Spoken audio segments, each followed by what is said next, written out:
time to turn that water on to help get it nice and hot. It's time to dig out a lid and a, can you guess it, a pot. Yeah, so you can probably guess what's going to be happening next, but I got a pot and a lid for said pot, and then I am over here where there's fun things to be had, like kosher salt. I don't know if it's kosher salt specific or just that I use a lot of salt, but I find when you put water and you mix a lot of kosher salt together, it helps speed up the cooking process. And also I always put a lid to trap in the heat.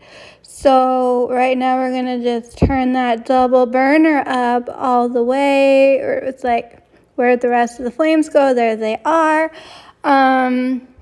Something's got to go in that pot, right? Pasta. So let's check out this messy cabinet and see what we pick out, because this thing does need to be organized and decluttered and all the things. So this is my pasta of choice. So what I like to do is while the water's boiling and or while the pasta is cooking, I like to start my prep work for what's going to happen after I cook. And this is me just figuring out what I want, what I need. This drawer is a mess, needs to be organized. I got some cute Rae Dunn 2 little spatulas. I got my lovely little Mickey Mouse oven mitts. Because look, the water boils super fast. And I know this is technically a little sped up for you all. There was some time in between steps, but seriously, I have found this so to work beautifully for me. And putting that pasta in, I have set a timer. I'm listening to Demi Lovato's the Dancing with the Devil Artist Starting Over album. And speaking of starting over, turning things over, look at that. I didn't know the back of my whisk spatula. It's a spatula. Had a little chart like that on there. Checking for some expiration dates. We got the Kraft grated Parmesan Romano, and I'm filling up a 1/4 cup. I don't know if you can tell that or not, but that is a pink 1/4 cup of Parmesan Romano. Putting that back in the fridge because I won't be using it. I am all done. Now I need my special A2 milk. It's casein free, so I can eat it with no problems because I am allergic to casein. So I always use a 1/2 cup of milk. And, well, we got that ready. So the milk is away. I got my creamy cheese, my goat cheese from Trader Joe's. This is the best stuff ever. I love me goat cheese. Unfortunately, that's all I had. I so would have used more. And you definitely want 1/4 of a stick of butter. You're gonna see what happens down the road, and it's not pretty. But anyways, digging around, and I decided to add some cheddar. I like sharp cheddar, so it's pre-shredded, and I'm filling up 1 cup worth of a cheddar cheese. There we go. And we got the butter and the milk and the goat cheese and the grated cheese and the Freedom with the American flag Rae Dunn spatula that is super uber cute. This kitchen's a mess, y'all, but I would love my own cooking stuff, and I might ask for that for my birthday. So as I am preparing for the next steps, I grabbed one of those copper pans, and I decided, you know what, mozzarella, a little can't hurt too much, can it?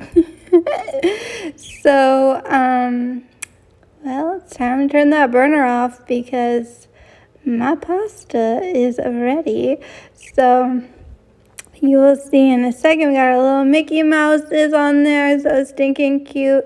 We're going to head over to the sink to drain the pasta. Normally what I used to do was everything that you're about to see. I would do it in that same pot, and it would be a mess and take me a good like hour to clean up. So with this like copper material, you've probably seen these on infomercials. My mom bought this at Costco. It allows me to do what I need to do without anything sticking. So I have it on the lowest setting. Like I said, it is a double burner. So we gotta start melting that butter. Butter makes everything better, but as they say, too much of a good thing can be a bad thing. So I have my little Freedom Tiny Baby spatula, which is so cute. And working on melting that butter. I do fluctuate back and forth with the heat settings. It's always on low, but sometimes it's just low, the single burner, and sometimes it's low on the double burner. So this is gonna look a little gross, but we gotta get to that goat cheese. I was so sad this is all I had. I thought my mom went to the store the other day and like got me more goat cheese. But that's all that is left. A little bit of red stuff is tomato sauce from a previous dish I had made myself. So I took all that was left in the container and I put it in to melt with the butter. And while it doesn't look appetizing at the moment, I love goat cheese. I do, and because it's not from a cow, it loves me too. So I'm just trying to mix and melt all of that. And then I think at this point I might have put, there's another half stick of butter. That was my mistake, but you know what? That's also a spoiler alert. Putting those cheeses in. So my order of business is butter, then cheese.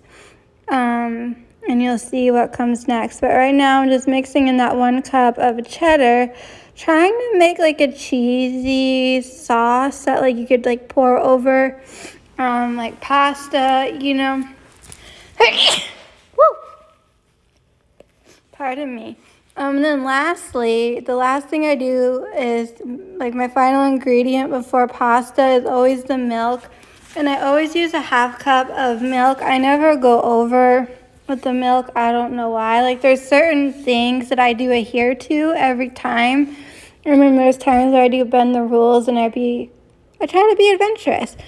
So I'm just trying to like, you know, melt this, and I decided it wasn't coming together like I wanted. It was too liquidy. I was trying to like create kind of like a queso, but without the spice. So I ended up using the whole bag of sharp cheddar. I'm silly. So I was looking for some tongs, and technically while I had some, they were not the right kind because I wanted to toss my pasta and be like fancy. But before we can toss the pasta, we need to add it to the pan here. So I just did the good old stir and semi-fold method to not make a mess. Although I have already made a mess. Every time I cook, I make crazy messes. It's what I do, it's what I'm known for. But here I am stirring up the pasta. And it's sort of coming together, sort of, but not, I don't know. That's like as best as I could get it. Does it look appetizing to you? You can say no. I will not be offended in any way, shape, or form. Oh my God, that sneeze was something. So, it is time. The time has come to transfer the pasta to a bowl. I prefer a bowl over a plate. I mean, the plate could be like ginormous, but I just like how a bowl has its edges and it really just contains things. This is me tasting my dinner. Cheers, y'all. So I ate one pasta and I make a face, as you can see, because I could taste I was